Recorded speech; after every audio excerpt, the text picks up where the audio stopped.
नमस्कार मित्रमंडळी, how are you बेटा. आजपासून ना आपण आपल्या या चॅनलवरती नीटची बॅच सुरू करतोय आणि ती सुद्धा मराठीमधून आपण सुरू करतोय. आता मराठीमधून म्हणजे काय की तुम्ही म्हणाल की सगळं काय सिलेबस मराठीमधून तुम्ही शिकणार नाही. मराठीमधून नाही, ते सगळं इंग्लिशमध्येच राहील, फक्त मी तुम्हाला ते एक्सप्लेन मराठीमधून करणार आहे. आता जसं तुम्ही बाकी इतर चॅनल बघता की सगळेजण जे आहे हिंदीमधून वगैरे आपल्या वेगळ्या वेगळ्या लँग्वेजमधून ते एक्सप्लेन करून सांगत असतात, तसं मी तुम्हाला फक्त मराठीमधून एक्सप्लेन करून सांगणार. आणि तसं पण लक्षात घ्या की आपल्या मातृभाषेतून जे आपण ज्ञान घेतो, जे आपल्या मातृभाषेतून जे गोष्ट आपल्याला शिकवल्या जाते, सांगितल्या जाते, ते आपल्या खूप चांगल्या तऱ्हेनं लक्षात राहते. म्हणून मग मला आपली मातृभाषा सगळ्यांची मराठी आहे, त्यामुळे मी तुम्हाला मराठीमधून शिकवणार. तसं पण मला काही हिंदी वगैरे व्यवस्थित बोलता येत नाही, मी राहतो बुलढाण्यामध्ये, त्यामुळे मी तुम्हाला सगळं काही मराठीमधून सांगणार आहे.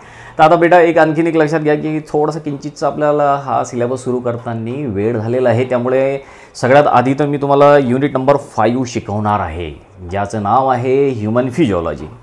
सगळ्यात शेवटचे आपण चॅप्टर ह्युमन फिजिओलॉजी सुरुवात करू आणि मग नंतर जसं आपल्याला वेळ भेटेल आपण बाकीचेही चॅप्टर सगळे कवर करू. पण सुरुवात आपण युनिट नंबर 5 पासून करणार. आता युनिट नंबर 5चं जे नाव आहे ते आहे ह्युमन फिजिओलॉजी. आता ह्युमन फिजिओलॉजी म्हणजे याच्यामध्ये ह्युमन म्हणजे आपणच, आपल्याच बॉडीचं आपल्याला सगळ्या याच्यामध्ये स्टडी करायचं आहे.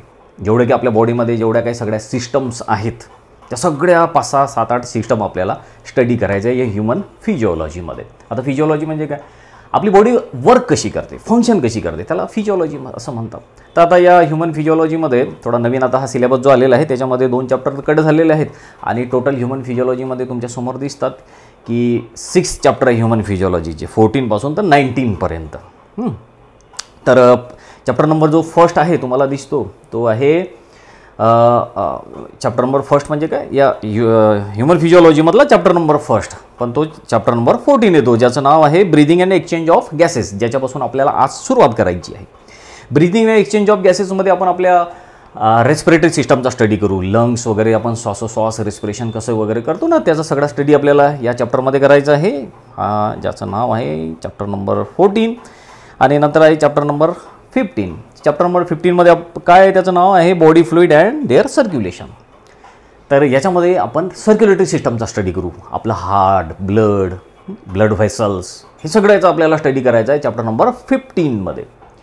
आणि मग नंतर आपल्याला आणखीन आपल्या आपल्या सिस्टमचा स्टडी करायचा आपल्या बॉडीमध्ये असलेली, आणि जी आहे चॅप्टर नंबर 16मधली excretory product and their elimination. आपल्याला याच्यामध्ये एक्सक्रिटरी सिस्टमचा स्टडी करायचा आहे, ज्याच्यामध्ये आपण आपली किडनी, त्यानंतर आपली किडनी कशी काम करते वगैरे वगैरे, त्याचं फंक्शन, हे सगळं काही आपण याच्यामध्ये समजून घेणार आहोत. नंतर आहे चॅप्टर नंबर 17, ज्याचं नाव आहे लोकोमोशन अँड मुवमेंट. याच्यामध्ये आपण स्केलेटल सिस्टमचा स्टडी करू. म्हणजे आपली ही जी स्केलेटल सिस्टम आहे ना, जी की सापडा म्हणतो आपण आपल्या बॉडीचा, सांगाडा, सापडा, स्केलेटन, त्याचा स्केलेटनचा स्टडी करू. नंतर आहे chapter number 18 neural control and coordination. म्हणजे याच्यामध्ये आपण आपल्या ब्रेनचा स्टडी करू. आपला ब्रेन कसा बनलेला आहे, कोणत्या कोणत्या पार्टपासून बनलेला आहे, नर्वस सिस्टमचा स्टडी आहे हा. तर याच्यामध्ये आपण आपल्या ब्रेनचा स्टडी करणार. आणि मग जे लास्ट चॅप्टर जे आहे ना बेटा, ते आहे 19, चॅप्टर नंबर 19 आपल्या सिलेबसमधलं ते चॅप्टर नंबर 19 आहे, ज्याचं केमिकल कोऑर्डिनेशन अँड इंटिग्रेशन असं याचं हेडिंग आहे, याचं हे नाव आहे. आणि याच्यामध्ये आपण आपल्या बॉडीमधले ज्या डिफरंट ग्लँड्स आहे त्याचा स्टडी करू, आणि त्याचं जे सिक्रिशन्स आहे, त्याचं जे हार्मोन्स आहे त्याचा आपण स्टडी करणार. म्हणजे एंडोक्राईन ग्लँडचा किंवा एंडोक्राईन सिस्टमचा या चॅप्टरमध्ये आपल्याला स्टडी करायचा आहे. तर असं एकूण हे ह्युमन फिजिओलॉजीचे आपल्याला 6 चॅप्टर आहेत. एक एक करून आपण सगळे समजून घेऊ. सगळ्यात आधी तर चॅप्टर नंबर 14 जो आपल्या ह्युमन फिजिओलॉजीमधला चॅप्टर नंबर जसा की फर्स्ट आहे त्याच्यापासून आपण सुरुवात करू. लक्षात येतं ना बेटा, बिलकुल लक्षात द्या. खूप सोपं सिलेबस आहे आणि सगळं काही आपल्याला आपल्याच बॉडीबद्दल शिकायचं आहे. तुम्हाला खूप मजा येईल बेटा, काही काळजी करू नका. चला आता आपण सुरुवात करू चॅप्टर नंबर 1 पासून. त्याच्या अगोदर एक कोट घेऊ आपण, इन्स्पिरेशन कोट, एक सुविचार ज्याला आपण म्हणू. तर आता तुम्हाला याच्यामध्ये एक पिक्चर दिसते, आणि हे पिक्चर कोणाचं आहे तर हे पिक्चर आहे चार्ल्स डार्विन. तुम्ही 8 क्लास जेव्हा 8, 9, 10मध्ये होता तेव्हा कदाचित याचा फोटो बघितला असेल. बघा चार्ल्स डार्विनचा फोटो आहे हा. काय आहे, यांनीच तर सांगितलं आपल्याला चार्ल्स डार्विनने की आपले पूर्वज माकड होते, माकडापासूनच आपण इव्हॉल्व होत आज माणूस झालेला आहे. त्याला फादर ऑफ इव्हॉल्युशन पण म्हणतात चार्ल्स डार्विनला. तर यांनी एक थेओरी दिली आपल्याला प्रसिद्ध, फेमस, ते आपल्याला नेक्स्ट इयरला शिकायची आहे. म्हणजे क्लास 12मध्ये जेव्हा तुम्ही जाणार तेव्हा तुम्हाला ही स्टडी करायची आहे बेटा याची. सर आता याचं फेमस कोट आहे, काय म्हणतो चार्ल्स डार्विन, तुम्हाला दिसतं याचं नाव, सर्वायवल ऑफ द फिटेस्ट. हाच आपला आजचा सुविचार आहे, हेच आपला आज मोटिवेशन कोट आहे, survival of the fittest. Charles Darwin काय म्हणतो, या पृथ्वीवर तुम्हाला जेवढे काही जीवजंतू दिसतात ना बेटा, ते सगळे फिट आहे म्हणूनच ते जिवंत आहे. जे अनफिट आहेत ते सगळे मरून जातात. लक्षात घ्या, जे स्वतःला फिट करतील, लक्षात आलं, तेच जगतील, तेच जगण्याच्या लायक आहे की जे फिट आहेत. मग आता आपल्या जीवनामध्ये आपण कसं याला लागू करू शकतो हे लक्षात घ्या. जर तुम्ही चांगला अभ्यास केला, क्लास 11-12मध्ये जर तुम्ही व्यवस्थित हे 2 वर्ष घालवले, चांगला अभ्यास केला, तर तुम्ही बाकीच्या कॉम्पिटिशनपेक्षा पुढे निघून जाल, म्हणजे तुम्ही फिट व्हाल या कॉम्पिटिशनमध्ये. आता तसं पण मी सांगतो बेटा तुम्हाला की जर तुम्ही 11-12मध्ये चांगला अभ्यास केला तर पुढचं तुमचं सगळं आयुष्य चांगलं जाणार आहे हे लक्षात ठेवा. तुमच्या मनातली जे पाहिजे ती तुम्हाला ब्रांच भेटू शकते, जे पाहिजे ते करिअर तुम्ही चांगल्या तऱ्हेनं निवडू शकता. म्हणून क्लास 11-12 जे आहे हे चांगल्या तऱ्हेनं शिका, याच्यामध्ये खूप मन लावून अभ्यास करा, चिकाटीनं अभ्यास करा. तसा हा आजचा सुविचार आहे. म्हणजे तुम्हाला काय आहे, सर्वाईव्ह करायचं असेल तर फिट राहणं आवश्यक आहे. चला तर आपल्या आता सिलेबसकडे येऊ. आपलं चॅप्टर नंबर आहे आपलं 14, breathing and exchange of gases. याच्यामध्ये या साईडला तुम्हाला दिसते हे NCERTचं मधलं आहे सगळं. याच्यामध्ये काय काय आपण शिकणार हे सगळं NCERTनं दिलेलं आहे. काय काय याच्यामध्ये तुम्हाला सांगितलेलं की सगळ्यात आधी आपण शिकणार रेस्पिरेटरी ऑर्गन्स. दिसते तुम्हाला पॉईंट नंबर 14.1 रेस्पिरेटरी ऑर्गनचा स्टडी करू आपण याच्यामध्ये. त्यानंतर आपण स्टडी करू मेकॅनिझम ऑफ ब्रीदिंग कसं होते आपलं ते आपण समजून घेऊ. नंतर एक्सचेंज ऑफ गॅसेस आपण कसे एक्सचेंज करतो, ऑक्सिजन आत घेतो, कार्बन डायऑक्साईड आपण कसा बाहेर सोडतो, हे सगळं आपल्याला या पॉईंटमध्ये शिकायचं आहे. त्यानंतर आहे ट्रान्सपोर्ट ऑफ गॅसेस कसे ट्रान्सपोर्ट होतात आपल्या बॉडीमध्ये, ऑक्सिजन कसा आतपर्यंत पोहोचतो, कार्बन डायऑक्साईड कसं आपण बाहेर सोडतो, ते सगळं काही. त्यानंतर रेग्युलेशन ऑफ रेस्पिरेशन. आपल्या रेस्पिरेशनवर कोणाचं कंट्रोल आहे, जसं आपल्याला माहिती आहे ब्रेनचं आपल्या सगळ्या बॉडीवरती कंट्रोल आहे, तर ब्रेनचं कसं कंट्रोल आहे आपल्या रेस्पिरेशनवर, ब्रेनच्या कोणत्या पार्टचं आपल्या बॉडीवर कंट्रोल आहे रेस्पिरेशनवर, ते पण समजून घेणार आपण. आणि लास्ट आहे डिसऑर्डर्स ऑफ रेस्पिरेटरी सिस्टमचे डिसऑर्डर आपण लास्टमध्ये समजून घेऊ. आपले रोग, अस्थमा वगैरे हे सगळे आजार आपल्याला समजून घ्यायचे आहेत. तसं एक करून ह्या सिलेबसमध्ये आपण पुढे जाऊ बेटा, आपल्या या चॅप्टरमध्ये पुढे जाऊ. तर सगळ्यात आधी तर डेफिनेशनपासून सुरुवात करू. रेस्पिरेशन किंवा ब्रीदिंग काय आहे, तर ब्रीदिंग किंवा रेस्पिरेशन एकच वर्ड आहे. आपल्याला हे सगळं NCERTमधलंच मी घेतलेलं आहे, तुमच्या हे लक्षात येईल. काय सांगितलेलं आहे, प्रोसेस ऑफ एक्सचेंज ऑफ, बघा ब्रीदिंग काय आहे, ब्रीदिंग काय सांगितलेलं आहे हे व्यवस्थित रीड करा. Process of exchange of O2 from atmosphere with CO2 produce by the cells is called breathing, commonly known as respiration. काय म्हटलेलं आहे याच्या सोप्या भाषेत आहे. आता ब्रीदिंग रेस्पिरेशन हे काय तुम्हाला सांगायसारखी फारशी गोष्ट नाही, तुम्हाला आलंच पाहिजे. आता हे ऑक्सिजन आतमध्ये घेणे आणि बॉडीच्या सेलमध्ये, बॉडीच्या आतमध्ये जो कार्बन डायऑक्साईड प्रोड्यूस झालेला आहे, तयार झालेला आहे, तो बाहेर फेकणे इज कॉल्ड ब्रीदिंग किंवा रेस्पिरेशन. कमॉन, लक्षात घ्या, बिलकुल सिम्पल आहे, सोपं आहे. ठीक आहे, ते ब्रीदिंगची किंवा रेस्पिरेशनची ही डेफिनेशन आहे, तर कोणी विचारणार नाही, पण असो तुमच्या लक्षात. चला आता पुढे वळू आपण. आणि आता एक क्वेश्चन टाकलेला आहे तुम्हाला NCERTने टाकला, तो मीच तुम्हाला टाकलेला आहे. आणि त्या क्वेश्चनचं नाव काय आहे, तर क्वेश्चन काय आहे तो, why do we respire all the time. खूप इम्पॉर्टंट क्वेश्चन आहे बेटा. माझ्याच मनात हा क्वेश्चन आला आणि म्हटलं तुम्हाला विचारू तर खरं आपण. आणि याचं जे ॲन्सर आहे ते तुम्हाला या पॅरेग्राफमधून भेटते. हे जे सगळी थेवरी आहे ना, हे NCERTमधलीच सगळी थेवरी आहे. हे सगळं NCERTमधूनच आपण सगळं शिकणार आहे बेटा. NCERTच्या बाहेर काही विचारलं जात नाही. आणि तसं पण लक्षात ठेवा, माझे सगळे लेक्चर बघा, मी जे काही तुम्हाला शिकवणार, समजून सांगणार, त्यातल्या 90% तुमच्या एक्झाममध्ये तेच येणार आहे. लक्षात घ्या, एवढा मला कॉन्फिडन्स आहे. तुम्ही जर व्यवस्थित मला फॉलो केलं, माझे व्हिडिओ बघितले, तर 90% क्वेश्चन्स तुम्ही आरामात सॉल्व्ह करू शकणार, हे पण लक्षात ठेवा. तर आता why do you respire all the time. आपण रेस्पिरेशन नेहमी रेग्युलर का बरं करतो, असं म्हणतात की आपण एका मिनिटामध्ये 15 ते 16 वेळ आपण रेस्पिरेशन करतो, असं आपण रेस्पिरेशन करतो, श्वासोश्वास आपण करत असतो बेटा. ठीक आहे, तर हा श्वासोश्वास आपण असा नेहमी का करतो. आता समजून चला की आपण ऑक्सिजन आत घेतला आणि बसलो, आता 1 तास काही करायची गरज नाही, राहू द्या आता असंच, नंतर 1 तासानं पाहू, आपल्याला वाटलं तेव्हा आपण मग श्वासोश्वास करू. असं चालतं का कधी, असं होते का कधी. आपण आपलं लक्ष असं की नसो, आपण रेस्पिरेशन सुरूच असते, आपलं सुरूच सुरूच असते आपलं रेस्पिरेशन. का बरं रेस्पिरेशन करतो? तर याचं उत्तर तुम्हाला इथे भेटते, या पॅरेग्राफमध्ये सांगितलेलं आहे बेटा. तर आता वाचा काय सांगितलेलं आहे या पॅरेग्राफमध्ये तुम्हाला, की आपण जेव्हा रेस्पिरेशन करतो, जेव्हा आपण ऑक्सिजन आतमध्ये घेतो, मी तुम्हाला सिंपल याच्यात सांगून टाकतो. ठीक आहे, आता आपण जे काही खातो बेटा, सगळं आपण फूड वगैरे घेतलं, त्याचं सगळं कार्बोहायड्रेट, फॅट, प्रोटीन हे सगळं आपल्या बॉडीमध्ये गेलं, त्याच्यापासून ग्लुकोज तयार झालं, ॲमिनो ॲसिड तयार झालं, फॅटी ॲसिड तयार झालं. हे सिंपल मॉलिक्युल्स आपल्या बॉडीमध्ये तयार झाले, जे आपल्याला एनर्जी देतात, पण ते डायरेक्ट एनर्जी देऊ शकत नाही. आता ह्या कार्बोहायड्रेट, फॅट, प्रोटीनपासून म्हणजे ग्लुकोज आहे, ॲमिनो ॲसिड आहे, फॅटी ॲसिड आहे, याच्यापासून जर आपल्याला एनर्जी घ्यायची असेल तर याचं ऑक्सिडायझेशन होणे आवश्यक आहे. म्हणजे याच्यामध्ये ऑक्सिजन मिक्स होणे आवश्यक आहे. आणि ऑक्सिजन आपण हवेतून आत घेणार बॉडीमध्ये.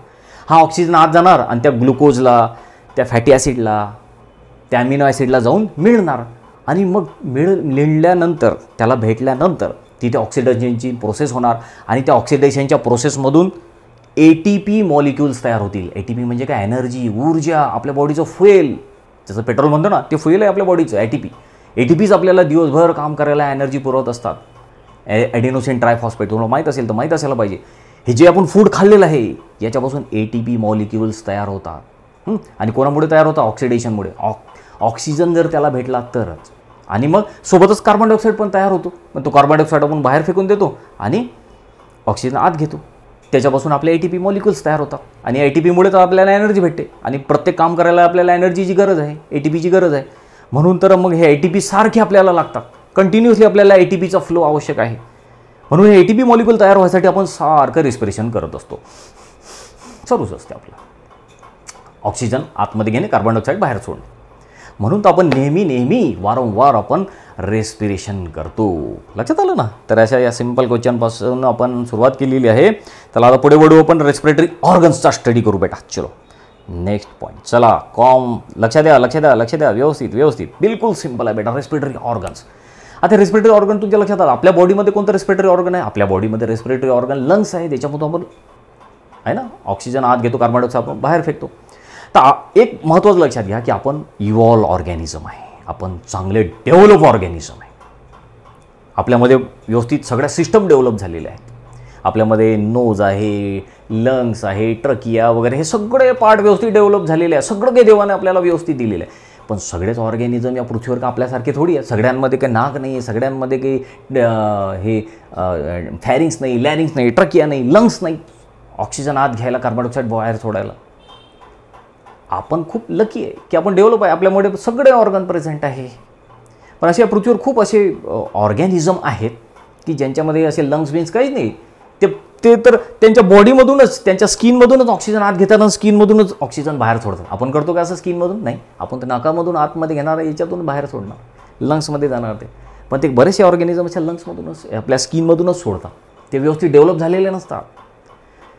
आणि दुसरी गोष्ट म्हणजे रेस्पिरेटरी ऑर्गन्स जे आहेत हे तो ऑर्गॅनिझम कुठे राहतो याच्यावर पण डिपेंड आहे रेस्पिरेटरीची प्रोसेस. जसं की आपण आता जमिनीवर राहतो, त्यामुळे आपल्यामध्ये लंग्स वगैरे आहेत.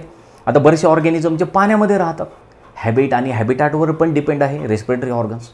लक्षात आलं ना तुमच्या की ते ऑर्गॅनिझम कुठे राहतात, त्यांची बॉडी कशी डेव्हलप झालेली आहे, त्याच्यावर रेस्पिरेटरी ऑर्गन्स डिपेंड आहेत. तर आपण याचे ॲनिमलचे 2 ग्रुप तयार केलेले आहेत.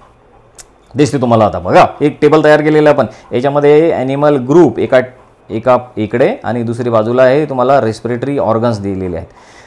तर ॲनिमल ग्रुप एकीकडे आणि रेस्पिरेटरी ऑर्गन्स त्यांचे दुसरीकडे आहेत. एक एक करून समजून घेऊ. सगळ्यात आधी सिंपल ऑर्गॅनिझम, जे बिलकुल सिंपल आहे, साधे आहे, सोपे आहे. या पृथ्वीवर ते सगळ्यात आधी आले, इव्होल्युशनमध्ये सगळ्यात आधी आले. आता इव्होल्युशनमध्ये सगळ्यात आधी आले तर त्यांच्यामध्ये काही रेस्पिरेटरी ऑर्गन्स व्यवस्थित डेव्हलप झालेले नव्हते. त्यांच्यामध्ये काही लंग्स वगैरे सगळं डेव्हलप झालेलं नव्हतं. ते सुरुवातीचे ऑर्गॅनिझम्स आहे, तर त्यांच्यामध्ये कसं रेस्पिरेशन होते ते आपण समजून घेऊ. बघा याच्यामध्ये सांगितलेलं आहे सगळ्यात आधी, जसं की स्पॉन्जेस आहे, सिलेंट्रेट आहे, फ्लॅट वर्म्स आहे, साधे आहे, इन्व्हर्टिब्रेट्स म्हणतो आपण यांना, आहे ना. तर यांच्यामध्ये रेस्पिरेशन कसं करतात? हे ऑक्सिजन, यांना पण ऑक्सिजनची गरज आहे आणि यांच्या बॉडीमध्ये पण कार्बन डायऑक्साईड तयार होतो आणि हा कार्बन डायऑक्साईड पण बाहेर फेकून देणे आवश्यक आहे. मग हे ऑक्सिजन कसा आत घेतात, कार्बन डायऑक्साईड कसा बाहेर सोडतात? तर आपल्यासारखी यांच्यामध्ये कोणती सिस्टम नाही. काय सांगितलेलं आहे? हे डायरेक्टली त्यांच्या बॉडी सरफेसवरून काय म्हटलं, exchange of O2 with CO2 take place with simple diffusion over their entire body surface. आता हे जशी स्पॉन्ज असेल, सिलेंट्रेट असेल, वॉर्म्स असतील बरेचसे, तर हे काय करतात, त्यांची जी बॉडी सरफेस आहे ना त्याच्यामधूनच ऑक्सिजन आत घेतात, कार्बन डायऑक्साईड बाहेर फेकून देतात. आणि कोणत्या मेथडनी विचारला जाऊ शकतो? काय छान, सिम्पल डिफ्युजन मेथड. डिफ्युजन म्हणजे काय तुम्हाला लक्षात असायला पाहिजे. डिफ्युजन ते सिम्पल डिफ्युजन मेथडनी ते ऑक्सिजन आत घेतात, कार्बन डायऑक्साईड बाहेर सोडतात, पण ते स्किननी सोडतात. लक्षात घ्या, डायरेक्ट नाकातून वगैरे लंग्सपर्यंत जात नाही. नंतर दुसरा ॲनिमलचा ग्रुप आहे तो म्हणजे सेकंड, लक्षात घ्या, अर्थवर्म. अर्थवर्म गांडूळ. गांडूळ, आता गांडूळ कधी बघितला आहे तुम्ही, ओलसर असतो. आता हा ऑक्सिजन आतमध्ये कार्बन डायऑक्साईड कसा बाहेर फेकतो, लक्षात घ्या, use their moist cuticle of the skin exchange O2 and CO2. त्यांची जी स्किन असते ना त्याच्यावरती अशी आणखीन एक लेअर आहे, ती अशी चिकटची लेअर आहे, क्युटिकल म्हणतात त्याला. तर मॉइस्ट असतात, ते ओलसर असतात. तर तो गांडूळ काय करतो, जसं आता फॉर एक्झाम्पल आता माझ्याकडे हा पेन आहे, हा गांडूळ आहे समजून चला. तर याची या पूर्ण स्किनवरूनच ऑक्सिजन आतमध्ये जाईल, कार्बन डायऑक्साईड बाहेर जाईल. ओलसर असतो तो, ठीक आहे. त्याच्यामध्ये काही असं आपल्यासारखं लंग्स वगैरे नाही आहे, लक्षात घ्या, काही ट्रकिया वगैरे नाही आहे, नोज वगैरे असं काही नाही आहे त्यांच्यामध्ये. आपल्यासारख्या ऑर्गॅनिझम, आपल्यासारखे ऑर्गन डेव्हलप झालेले या गांडुळामध्ये, अर्थवर्ममध्ये. त्यानंतर पुढचा ॲनिमलचा ग्रुप आहे तो म्हणजे इन्सेक्ट्स. किडे मुंग्या वगैरे. इन्सेक्ट. इन्सेक्टमध्ये काय असते की बेटा, यांच्यामध्ये एक ऑक्सिजन आत घ्यायला, कार्बन डायऑक्साईड बाहेर सोडायला एक नेटवर्क असते ट्यूबचं, त्याला ट्रकियल ट्यूब्स असं म्हणतात. लक्षात घ्या, तुम्हाला क्वेश्चन विचारला जाऊ शकतो याच्यामध्ये की जे इन्सेक्ट्स आहेत त्या इन्सेक्ट्समध्ये गॅसेसची एक्सचेंज कशी होते, तर त्यांच्या बॉडीमध्ये ट्यूब्स आहेत, त्याला ट्रकियल ट्यूब्स असं म्हणतात. त्या ट्यूब्समधूनच ते सगळं ऑक्सिजन त्यांच्या बॉडीमध्ये पसरतो आणि कार्बन डायऑक्साईड ते बाहेर फेकून देतात. नंतर पुढचा ऑर्गॅनिझमचा ॲनिमलचा ग्रुप आहे तो म्हणजे most of the aquatic arthropods and molluscs. आता हे असे ऑर्थोपोड्स आहेत की जे पाण्यामध्ये राहतात, ॲक्वॅटिक म्हटलेलं आहे. आणि मोलुस्क पाण्यामध्येच राहणारे ते, ज्यांची बॉडी अशी नरम आहे त्यांना आपण मोलुस्क असं म्हणतो. ॲनिमल किंगडममध्ये तुम्ही समजून शिकले असणार. तर हे कसे रेस्पिरेशन करतात, पाण्यामध्ये जनरली राहणारे जे ऑर्गॅनिझम आहेत ना बेटा, लक्षात घ्या, बिलकुल सिंपल आहे. ते गिलचा वापर करतात, गिल्स. आणि गिल्सचा यूज करणारे जर गिल्सकडून जर रेस्पिरेशन होत असलं तर त्याला ब्रांचियल रेस्पिरेशन असं म्हणतात. काय म्हणतात, ब्रांचियल रेस्पिरेशन. तुम्हाला विचारलं पण जाऊ शकते काय म्हटलेलं आहे याच्यामध्ये. हे ऑर्गॅनिझम काय करतं, use special vascularised structure called gills, ज्यालाच ब्रांचियल रेस्पिरेशन म्हणतात, for the exchange of gases. व्यवस्थित लक्षात घ्या. हां, हे सगळं आपल्या बुकमधलं आहे, NCERT मधलं आहे. मी मला जे काही शिकवणार ते NCERT मधलं शिकवणार, कारण त्यातलंच विचारलं जाते. थोडंफार आपण जर एखादा पॉईंट जास्तच एक्सप्लेन करायचं असलं तरच आपण थोडं NCERTच्या बाहेर जाऊ, अदरवाईज सगळं NCERT मधलंच आहे. तर यांच्यामध्ये व्हॅस्क्युलराइज स्ट्रक्चर आहे. व्हॅस्क्युलराइज स्ट्रक्चर म्हणजे काय, असं स्ट्रक्चर, असा ऑर्गन आपल्या बॉडीमधला, असा पार्ट की ज्याच्यामध्ये खूप ब्लड व्हेसल्स जोडलेले आहेत, त्याला व्हॅस्क्युलराइज स्ट्रक्चर म्हणतात, व्हॅस्क्युलराइज ऑर्गन म्हणतात. म्हणजे खूप ब्लड सप्लाय तिथं झालेला आहे. लक्षात घ्या. याच्यानंतर जेव्हा कधी तुम्ही हे रीड करणार, जेव्हा कधी तुमच्या वाचनामध्ये हा वर्ड येणार, व्हॅस्क्युलराइज पार्ट, व्हॅस्क्युलराइज स्ट्रक्चर, तर समजून चला तिथं खूप साऱ्या ब्लड व्हेसल्स आलेल्या आहेत, म्हणून त्याला व्हॅस्क्युलराइज पार्ट म्हटलं. आणि हा व्हॅस्क्युलराइज पार्ट कोणता आहे त्यांचा, गिल्स. तर गिल्सकडून होणाऱ्या रेस्पिरेशनला काय म्हणतात, ब्रांचियल रेस्पिरेशन. तर गिल्समधून कोण रेस्पिरेशन करतात, आपलं सांगितलेलं पाण्यामध्ये राहणारे ऑर्थोपोड आणि मोलुस्क. पुढचा ॲनिमलचा ग्रुप आहे तो म्हणजे टेरेस्ट्रियल. आता जमिनीवर राहणारे, पाण्यामध्ये राहणारे तर बघितलं, पण जमिनीवर राहणारे टेरेस्ट्रियल फॉर्म ऑफ ऑर्थोपोड्स आणि मोलुस्क. आता असे मोलुस्क आणि असे ऑर्थोपोड की जे जमिनीवर राहतात. पाण्यामधले मोलुस्क आणि ऑर्थोपोड आपण बघितले, ते गिलचा यूज करतात, पण जमिनीवर राहणारे जनरली लंग्सचा यूज करत असतील, लंग्स जसं आपण करतो तसं. तर यांच्यामध्ये लंग्स आहे. काय म्हटलेलं आहे, यूज व्हॅस्क्युलराइज बॅग्स कॉल्ड लंग्स. आणि लंग्सकडून होणाऱ्या रेस्पिरेशनला पल्मोनरी रेस्पिरेशन असं म्हणतात. लक्षात घ्या, जसं गिल्सकडून होणाऱ्या रेस्पिरेशनला ब्रांचियल रेस्पिरेशन असं म्हटलं, तसंच लंग्सकडून होणाऱ्या रेस्पिरेशनला पल्मोनरी रेस्पिरेशन असं म्हणतात. तर लंग्स हे जे ऑर्गॅनिझम आहेत जे जमिनीवर राहतात, जसं की ऑर्थोपोड आणि मोलुस्क, तर जे जमिनीवर राहतात ते लंग्सचा यूज करतात रेस्पिरेशनसाठी. बिलकुल सिंपल आहे. चला आता पुढे वळू. आता फिशेस सांगितलेलं आहे. फिश काय करतात, फिश हे गिलचा यूज करतात, एक्सचेंज ऑफ गॅसेस. फिश आपल्याला माहीत आहे की त्यांना लंग्स वगैरे काही नसते, तर ते गिल्स असतात त्यांच्या बॉडीमध्ये. बघितलं तर मी हे डायग्राम दाखवतो तुम्हाला, त्याच्यामध्ये तुम्हाला गिल्स दिसतात. गिल्स आहे फिशचे, त्याच्यामध्ये ऑक्सिजन आत जाणार, कार्बन डायऑक्साईड ते बाहेर फेकणार. चलो आता नेक्स्ट आणखीन एक ग्रुप आहे तो म्हणजे 7 नंबर याच्यातला sequence wise, amphibians, reptile, bird, mammals. आता याच्यामध्ये आपण पण आलं, हे सगळे जे ॲम्फिबियन्स, बर्ड आहे, मॅमल आहे, सगळ्यांमध्ये लंग्स प्रेझेंट आहे रेस्पिरेशनसाठी. लक्षात ठेवा, आपण पण त्याच्यामध्ये आहे. आपण मॅमल्स आहे, तसे या सगळ्या मॅमल्समध्ये बर्ड्समध्ये लंग्स ते रिस्पिरेशन करतात, रिस्पायर थ्रू लंग्स. चला आता आणखीन एक पुढे वळू आपण. आणि मग आता लास्ट आहे ॲम्फिबियन्स लाईक फ्रॉग. आता फ्रॉग जो आहे हा इंटरेस्टिंग ऑर्गॅनिझम आहे. फ्रॉग जो आहे हा लंग्सनी पण रेस्पिरेशन करतो, जेव्हा पाण्यामध्ये जातो तेव्हा लंग्सनी पण रेस्पिरेशन करतो, बाहेर येतो. ओलसर असतो, कधी तुम्ही फ्रॉग बेंडूक पकडला का तो ओलसर असतो, त्यांची त्वचा जी आहे स्किन ही ओलसर असते आणि या स्किनमधूनच तो या डायरेक्टली स्किनमधून, त्यांना नोजमध्ये पण ऑक्सिजन वगैरे जायचं काम नाही, डायरेक्ट स्किनमधूनच तो ऑक्सिजन ॲब्झॉर्ब करतो आणि कार्बन डायऑक्साईड बाहेर फेकतो, जसा गांडूळ आहे तसं. तसंच आणि या स्किनकडून जे होणारं रेस्पिरेशन आहे त्याला क्युटॅनियस रेस्पिरेशन म्हणतात. हे क्वेश्चन विचारला जाऊ शकते, cutaneous respiration, pulmonary respiration, branchial respiration काय आहे हे सगळं तुम्हाला माहीत असायला पाहिजे. हे मी तुम्हाला सांगितलं बेटा, विचारायचं नाही, बिलकुल सिम्पल सोप्या मराठी भाषेमधून सांगितलेलं आहे तुम्हाला, तुमच्या आपल्या सगळ्यांच्या मराठी भाषेमधून सांगितलेलं आहे. तर हे झालं आपला पहिला रेस्पिरेटरी ऑर्गन. ठीक आहे, या चॅप्टरमधला हा पहिला पॉईंट आहे. चला आता पुढे वळू. आता आपल्याला हा जो चॅप्टर आहे बेटा हा ह्युमन रेस्पिरेटरी सिस्टमची रिलेटेड आहे. तसं पण मी तुम्हाला सांगितलं हे पूर्ण युनिटच आपलं ह्युमन रेस्पिरेटरी सिस्टमची रिलेटेड आहे. आपल्याला आपल्याच रेस्पिरेटरी सिस्टमचा स्टडी करायचा आहे. तर आपल्या हे NCERT मधली ही डायग्राम तुम्हाला दिसते, ही NCERT मधली डायग्राम आहे ह्युमन रेस्पिरेटरी सिस्टमची. आणि तुम्हाला काय दिसते 14.1 असं या डायग्रामचं नाव आहे, diagrammatic view of human respiratory system, sectional view of the left lung. Left लंगचा सेक्शनल व्ह्यू पण दिलेला आहे. रेस्पिरेटरी सिस्टमची डायग्राम आहे. एक एक करून सगळे पार्ट समजून घेऊ आपण. Human respiratory system. आता ह्युमन रेस्पिरेटरी सिस्टममध्ये काय काय दिसते, सुरुवात होते तुम्हाला मी एक व्यवस्थित डायग्राम, हे तर आपल्या बुकमधली डायग्राम आहे. अजून मी तुम्हाला एक डायग्राम दाखवतो. आता बघा, तर तुमच्यासमोर ही जी डायग्राम दिसते ही आहे आपल्या ह्युमन रेस्पिरेटरी सिस्टमची डायग्राम बेटा. लक्षात घ्या व्यवस्थित, मी थोडासा साईडला होतो इथे आणि तुम्ही ही डायग्राम बघून घ्या व्यवस्थित. आता ही जी ह्युमन जी रेस्पिरेटरी सिस्टम आहे याची सुरुवात होते आपल्या नोजपासून, नाकापासून आणि एंड होतो आपल्या मग ह्या लंग्सपर्यंत. तर असं नोज टू लंग्स इथपर्यंत ही आपली ह्युमन रेस्पिरेटरी सिस्टम पूर्ण पसरलेली तुम्हाला दिसते. याची सुरुवात होते आपल्या नोजपासून. ठीक आहे, आपण सगळ्या एका पार्टचा स्टडी करू आपल्याला. ठीक आहे, आता बघा या आपल्या ह्युमन रेस्पिरेटरी सिस्टममध्ये नोज आहे, त्यानंतर आहे हा आपला फॅरिंग्स. ठीक आहे, त्यानंतर मग आहे त्याच्या खाली लॅरिंग्स, त्यानंतर आहे ट्रकिया, त्यानंतर आहे ब्रॉन्कस, त्यानंतर आहे लंग्स. परत तुम्हाला दाखवतो मी इकडे. ही आपली हे सुरुवात झाली आपल्या नोज वगैरे नोजपासून, फॅरिंग्सपासून, नंतर मग हा लॅरिंग्स कंठ. ठीक आहे, बघा पेन बघा. नंतर मग हा अशी एक ट्यूब, विंड पाईप म्हणतात त्याला, ती आहे ट्रकिया. त्यानंतर मग हा ट्रकिया 2 पार्टमध्ये डिवाईड झालेला आहे, त्याला म्हणतात ब्रॉन्कस. लेफ्ट राईट किंवा प्रायमरी ब्रॉन्काय असं म्हटलं त्याला, ब्रॉन्कस.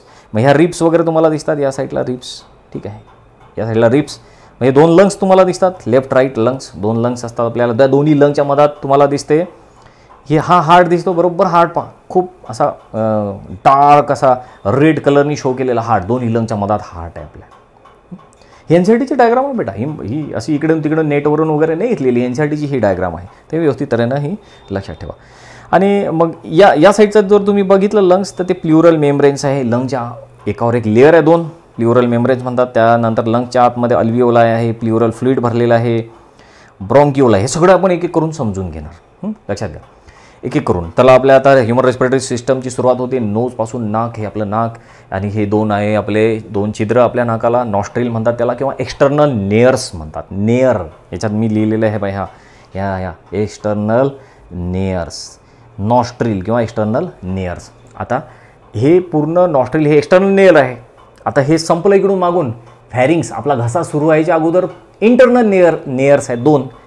हे 2 एक्सटर्नल नेअर्स आणि आतमध्ये आहेत इंटरनल नेअर्स, नाकपुड्या आपल्या ह्या 2. ठीक आहे, आता ह्या 2 नाकपुड्या ज्या आहे आपल्या ह्या नॉस्ट्रिल, त्या आपल्या या 2 नॅसल चेंबरमध्ये जाऊन ओपन होतात. हा नॅसल चेंबर या साईडचा बघा, या साईडचा एक नॅसल चेंबर, या साईडचा एक नॅसल चेंबर आहे ना, 2 नॅसल चेंबर आहे. आणि हा नॅसल कॅव्हिटी किंवा नॅसल चेंबर आणि हे ओरल कॅव्हिटी, अशा 2 कॅव्हिटी आहे आपल्या. इथून जेवण करतो आपण, इथून श्वास घेतो वरून.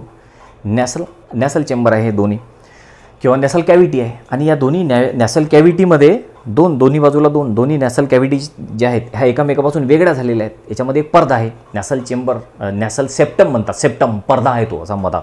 है ना, असा पडदा.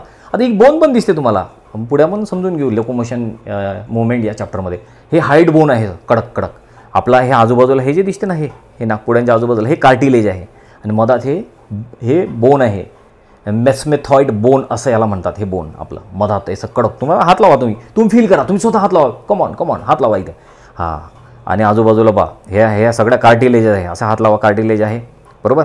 हे काय, हे बोन आहे, मेस्मेथॉइड बोन. ह्या 2 नागपुड्या आपल्या नॉस्ट्रिल आणि 2 नॅसल चेंबर आहे. चलो कमॉन, नॅसल चेंबर. आता सुरुवात अशी, आपण इथून आतमध्ये ऑक्सिजन आतमध्ये घेतो. आता इथे जेव्हा आपण ऑक्सिजन आत घेतो किंवा एअर जी आहे, हवा जेव्हा आपण आत घेतो, त्या हवेमध्ये खूप सारे डस्ट पार्टिकल वगैरे सगळे असतात. ऑक्सिजन असतो त्याच्यामध्येच. आता आपण ही हवा आपल्या लंग्सपर्यंत पोचायच्या अगोदर आपल्या नाकामध्ये ती आधी फिल्टर केल्या जाते, शुद्ध होती ती हवा. कारण आपल्या नाकामध्ये कसं असते, आतमध्ये खूप साऱ्या अशा ग्लँड आहेत, शेंबूड आतमधला ओलसर पार्ट असतो आपल्या नाकाचा. त्या ओलसर पार्टला आणि नाकामध्ये खूप सारे हेअर्स आहेत, आपल्या केस आहेत, त्याला सगळं धुळीचे कण चिपकतात. आणि मग तिथे जेव्हा आपल्या नॅसल या पार्टला, आपल्या नॅसल कॅव्हिटीला ती हवा लागते ना, तेव्हा मग ती हवा थोडीशी ओलसर होते, मॉइस्ट होते आणि वॉर्म होते आणि फिल्टर पण होऊन जाते. मग अशी फिल्टर झालेली, वॉर्म झाली, मॉइस्ट झालेली जी एअर आहे, हवा जी आहे, शुद्ध होऊन जाते ती थोडीशी हवा. मग ती पुढे सरकते हवा. मग ती पुढे सरकलेली हवा कुठे जाईल. आता नोजचं संपलं. नोज लक्षात आलं तुमच्या. हे 2 पार्ट नाकपुढे आपल्याला याला म्हटलं एक्सटर्नल नेअर्स.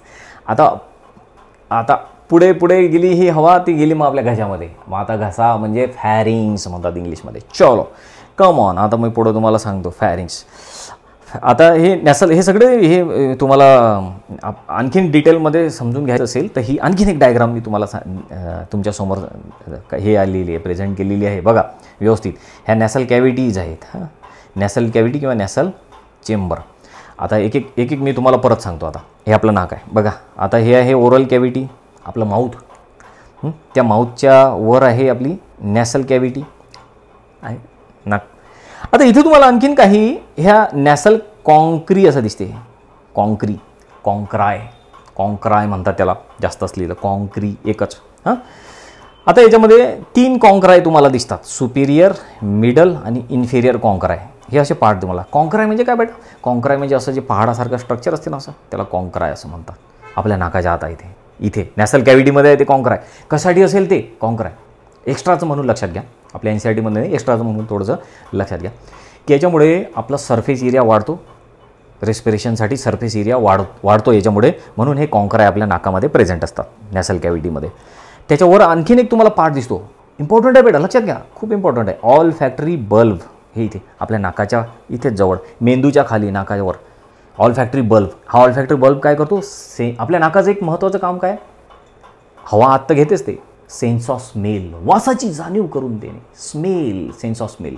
सेन्स ऑफ स्मेल कशामुळे होते आपल्याला, या ऑल फॅक्टरी बल्बमुळे होते. लक्षात आलं ना तुमच्या. हे खाली बघा, हे व्यवस्थित डायग्राम बघा. हे सगळं डायग्राम बघून घ्या तुम्ही, व्यवस्थित पाहून घ्या. तर आता नॅसल कॅव्हिटी संपली, नोज संपलं, रेस्पिरेटरी सिस्टमचा पहिला पार्ट संपला. चला आता पुढे वळूया आणि आता आपण आलो आपल्या घशाकडे, फॅरिंग्सकडे. ठीक आहे, आता मी थोडंसं मला स्वतःला थोडंसं कमी करून मी इकडे घेतो.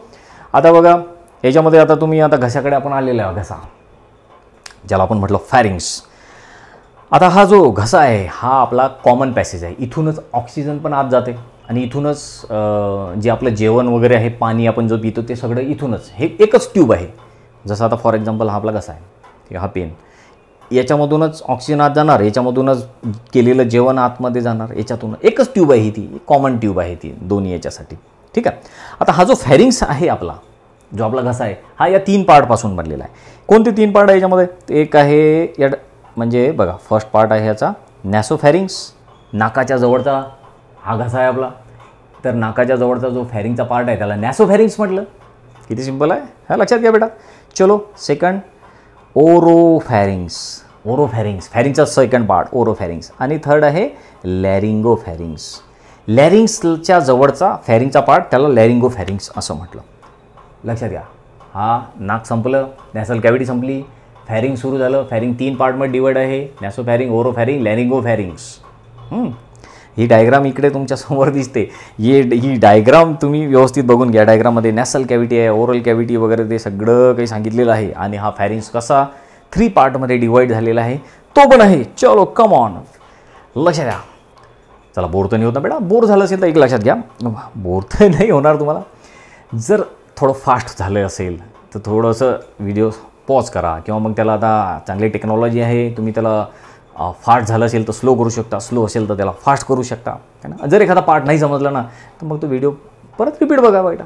हे काय आपलं लाईव्ह लेक्चर थोडी आहे, तुम्ही किती वेळ बघू शकता. आणि माझा दावा आहे, गॅरंटी आहे की तुम्हाला समूळ समजणार बेटा, काहीही तुम्हाला अडचण येणार नाही. एकदा माझा व्हिडिओ चांगल्या तऱ्हेनं बघा. कोणत्याही ट्युशनला कशाला काही करून कुठेही जाण्याची तुम्हाला गरज पडणार नाही. चलो, आता समजलं तुम्हाला आपल्या फॅरिंगचे तिन्ही पार्ट. नॅसोफॅरिंग्स घसा आपला 3 पार्टमध्ये डिवाईड आहे, आणि हा कॉमन पॅसेज आहे. जेवण पण याच्यातूनच जाते फॅरिंग्समधून, या घशामधून, आणि आपण घेतलेला ऑक्सिजन पण इथूनच जाईल. चला पुढे. लॅरिंग्स, साऊंड बॉक्स, जिथून आपला आवाज तयार होतो. घसा संपला, फॅरिंग संपलं की त्याच्या खाली आहे लॅरिंग्स, कंठ म्हणतो आपण त्याला, जिथून आपला आवाज तयार होतो. आता हा जो लॅरिंग्स आहे किंवा जो साऊंड बॉक्स आहे तो वेगळ्या वेगळ्या कार्टिलेजेसपासून बनलेला आहे. आपल्यामध्ये बोन्स आहे आणि कार्टिलेजेस आहे, अशा 2 याच्यापासून आपली स्केलेटल सिस्टम बनलेली आहे. कार्टिलेज जसं की हे कार्टिलेज आहे, हे कार्टिलेज आहे. लक्षात द्या, कार्टिलेज कार्टिलेज कार्टिलेज. हात लावा म्हणजे तुमच्या लक्षात येईल. फील, तुम्ही जर हात लावला, फील केलं तर तुमच्या लक्षात नेहमीसाठी लक्षात येईल. हे आहे कार्टिलेज, इथं आहे बोन्स, हे आहे कार्टिलेज. असे बरेचसे कार्टिलेजेस आहे आपल्या बॉडीच्या आतमध्ये पण. तर हा जो लॅरिंग्स आहे ज्याच्यातून आपला आवाज प्रोड्यूस होतो तो पण कार्टिलेजेसपासून बनलेला आहे. तर ही डायग्राम तुमच्या समोर आता दिसते. आता मी काय करतो, एकदा स्वतःला असं थोडंसं छोटं करून घेतो, म्हणजे मी तुम्हाला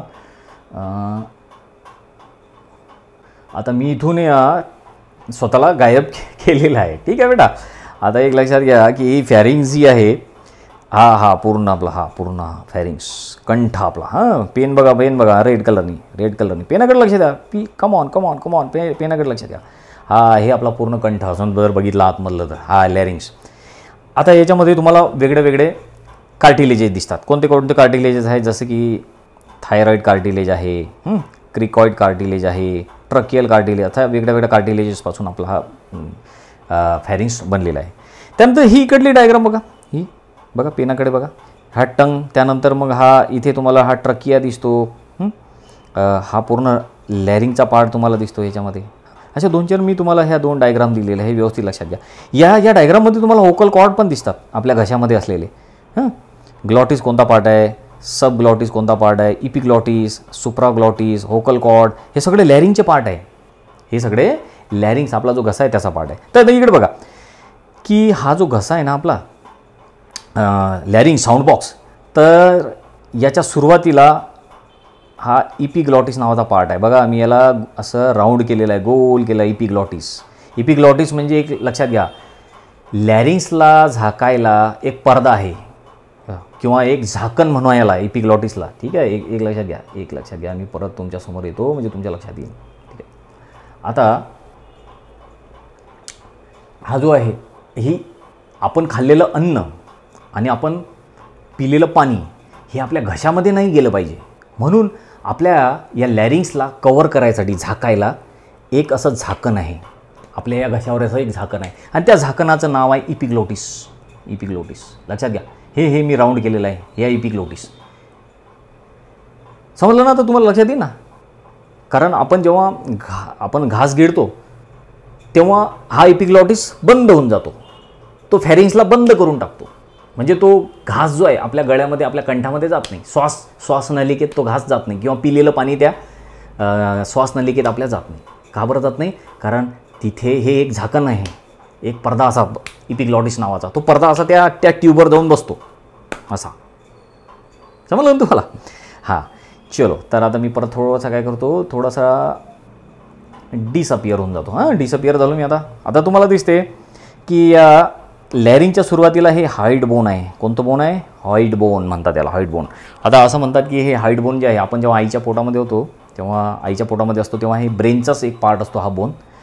नंतर मग ते त्या लॅरिंगच्या वर ते येऊन जुळते. लॅरिंगच्या सगळ्यात सुरुवातीचा हे बोन आहे, हाईड बोन. त्यानंतर मग आपल्या घशाच्या हे तुम्हाला हे दिसते थायरॉइड कार्टिलेज. या लॅरिंग्समधलं सगळ्यात मोठं कार्टिलेज आहे ते.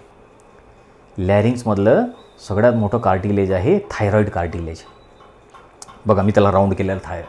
आणि हे जे थायरॉइड कार्टिलेज आहे हे काही ठिकाणी असं मोठं झालेलं आहे. सगळ्यात मोठं कार्टिलेज असतं आहेच लॅरिंग्समधलं, पण ते असं समोरून असं फुगलेलं आहे. त्याला लॅरिंजियल प्रॉमिनन्स म्हणतात किंवा ॲडम्स ॲपल म्हणतात त्याला. हे ॲडम्स ॲपल आहे बेटा, लक्षात घ्या. हात लावा, फील करा. हात लावल्यानं तुमच्या लक्षात राहील. आणि मी जे काय तुम्हाला शिकवतो, जे काय तुमच्याशी बोलतो ते परत तुम्ही थोडंसं रिपीट करत जा, म्हणजे चांगल्या तऱ्हेने लक्षात राहा. आता हे काय, हात लावा तुमच्या कशाला. हा आपला कंठ, आणि हे जे बाहेर आलेलं थोडंसं माणसामध्ये जास्त बाहेर आलेलं तुम्हाला हा पार्ट दिसतो माणसामध्ये. तर हा आहे हा आपला आहे ॲडम्स ॲपल म्हणतात त्याला. हा कसा तयार झालेला आहे, तर हे जे थायरॉइड कार्टिलेज आहे ना हे थोडं मोठं झालं आणि त्याच्यापासून ॲडम्स ॲपल हा पार्ट तयार झाला. आणखी लक्षात घ्या की हा जो आपला कंठ असतो, गळा, हा मुलगा आणि मुलगी जेव्हा वयामध्ये येतात, वयामध्ये येईपर्यंत सारखाच असतो हा आपला सगळ्यांचा पार्ट, हा कंठ, लॅरिंग्स. मग मुलगा मग नंतर प्युबर्टीच्या एजमध्ये जेव्हा 13-14 वर्षाचा मुलगा झाला की मग हा जो कंठ आहे आपला, हा मुलामध्ये थोडासा मोठा होऊन जातो, घोगरा होऊन जातो, त्याचा आवाज थोडासा, याची साईज वाढते, या ओकल कॉर्ड वगैरे किंवा म्हणा या लॅरिंगची थोडीशी साईज वाढते मुलांमध्ये, मुलींमध्ये तशीच राहते. तर हा सगळ्यात मोठा कार्टिलेज. त्यानंतर अजून इकडे या साईडला तुम्हाला आणखीन कोणता कार्टिलेज दिसतो ना बेटा, हा हे क्रिकॉइड कार्टिलेज, त्यानंतर आहे ट्रकियल कार्टिलेज. ठीक आहे. असं हे आपल्या हा जो पूर्ण आपला हा जो साऊंड बॉक्स आहे जिथून आवाज तयार होतो त्याचं हे पूर्ण स्ट्रक्चर आहे. व्यवस्थित सगळ्यांना लक्षात ठेवा. हे समजलं ना तुम्हाला. इपिग्लॉटिस काय आहे, इपिग्लॉटिसवर क्वेश्चन विचारले जातात.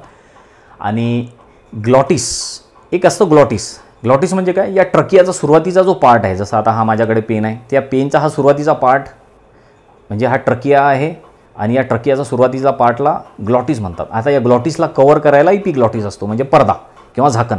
हे लक्षात ठेवा. म्हणजे याच्या आतमध्ये, या ट्रकियाच्या आतमध्ये पाणी नाही गेलं पाहिजे, आपण खाल्लेलं जेवण नाही गेलं पाहिजे, म्हणून याला झाकायला एक झाकण आहे, त्याला इपिग्लॉटिस म्हणतात. ठीक आहे, हे लक्षात आलं तुमच्या. चला आता पुढे आपण मग आता ओकल कॉर्ड. आता ही सगळी एक आणखीन एक चांगली डायग्राम आणि हे सगळं काही मी तुमच्यासमोर हे प्रेझेंट केलेलं आहे. हे सगळं चांगल्या तऱ्हेनं बघून घ्या बेटांनो. हे ओकल कॉर्ड आहेत. आता 2 पेअर्स ओकल कॉर्ड आहे, म्हणजे 4 ओकल कॉर्ड आहे आपल्या प्रत्येकाच्या घशामध्ये, स्त्री पुरुष सगळे ह्याच्यामध्ये हे थिअरीमध्ये सांगितलेलं आहे. Inside the larynx there are present, थिअरीमध्ये बघा, inside the larynx there are present 2 pairs of vocal cord, म्हणजे 2 पेअर आहे. आता वरचे 2 आहे फाल्स आणि खालचे 2 आहे ट्रू वोकल कॉर्ड्स. अप्पर वरचे फाल्स, खालचे ट्रू. आता लक्षात आलं तुमच्या.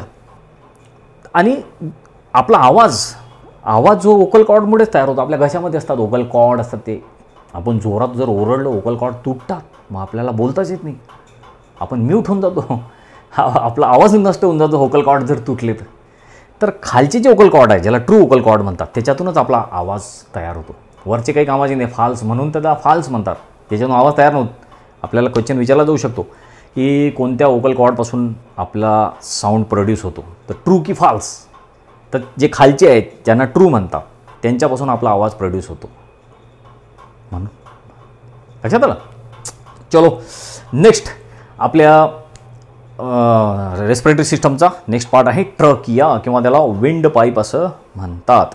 आता ही डायग्राम परत एकदा मी तुमच्यासमोर ही डायग्राम आणली, आपल्या बुकमधली जी डायग्राम आहे NCERTच्या बुकमधली, व्यवस्थित बघून घ्या. ट्रकिया कोणता पार्ट आहे, तो ट्रकिया सगळ्यात मोठी अशी ट्यूब आहे, विंड पाईप त्याला म्हणतात. तर विंड म्हणजे काय, विंड म्हणजे हवा, विंड पाईप, हवा आत जायला नाकातून. मग आता हवा आत घेतली, ज्या नेसल कॅव्हिटीमध्ये आत गेली, फॅरिंग्समध्ये गेली हवा मग पुढे गेली लॅरिंग्समध्ये, घशामध्ये, त्यानंतर मग पुढे जी ट्यूब दिसते तुम्हाला त्या ट्यूबपर्यंत ती हवा आली, ज्याला ट्रकिया म्हटलं ते ट्रकिया किंवा विंड पाईप त्याला म्हणतात.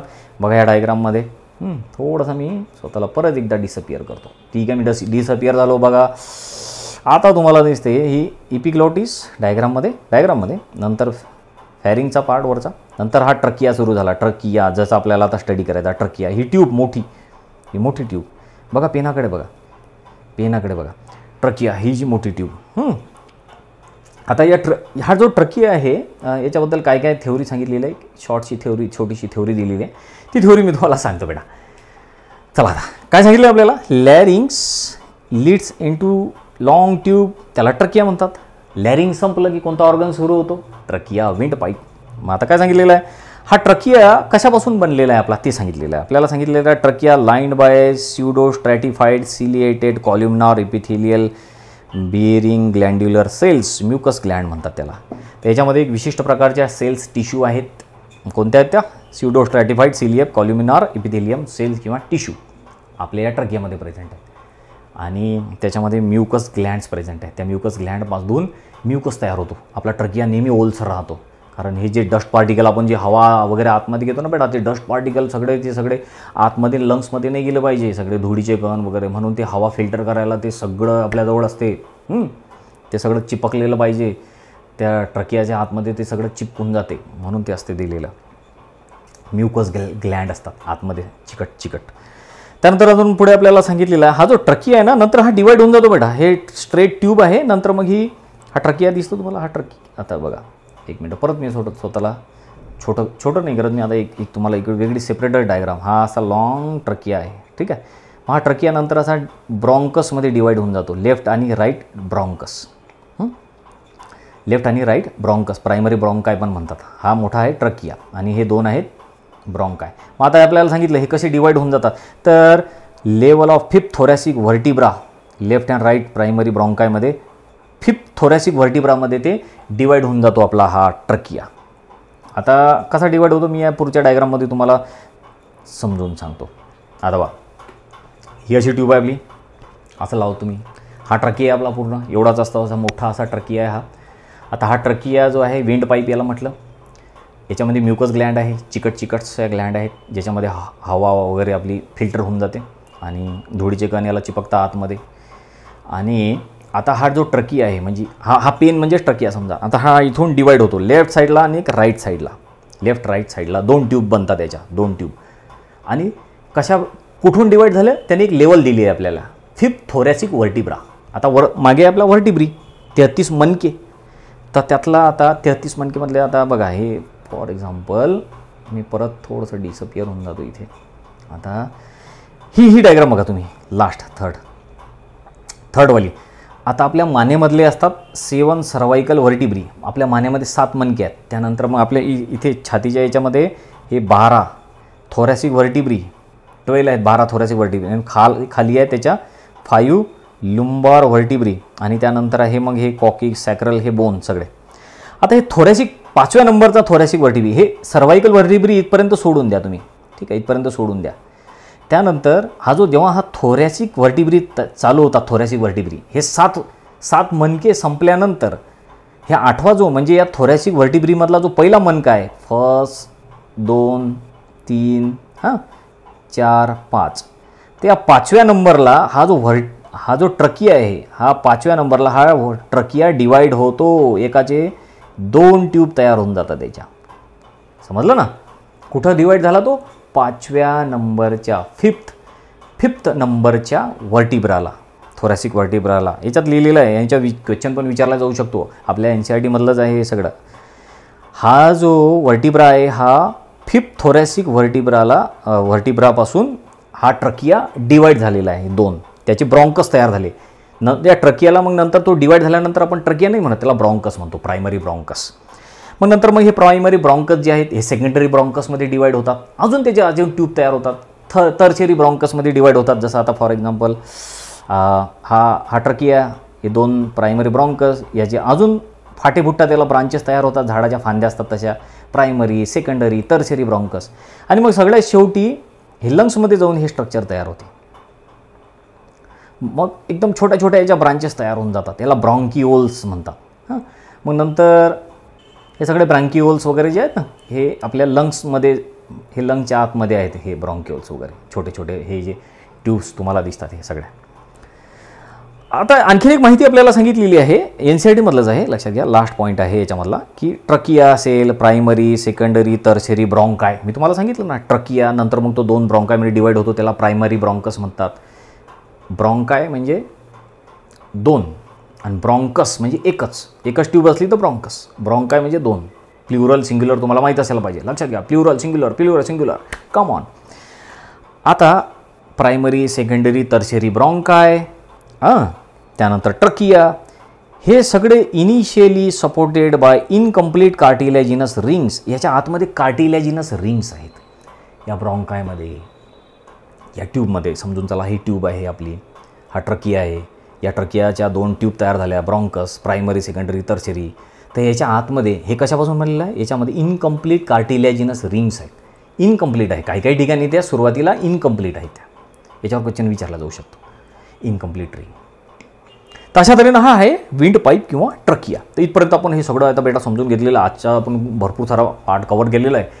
तर मला कमेंट करून जरूर सांगा बेटांनो, तुम्ही हा व्हिडिओ कसा वाटत आहे तुम्हाला. सोपं वाटते का कठीण वाटते, काय वाटते, काय मी तुम्हाला चेंज करायला पाहिजे, हे सगळं कमेंट करून सांगा. आणि तुमच्या मित्रांमध्ये पण आपले व्हिडिओ शेअर करा, चॅनलला सबस्क्राईब करा, व्हिडिओ लाईक पण करा.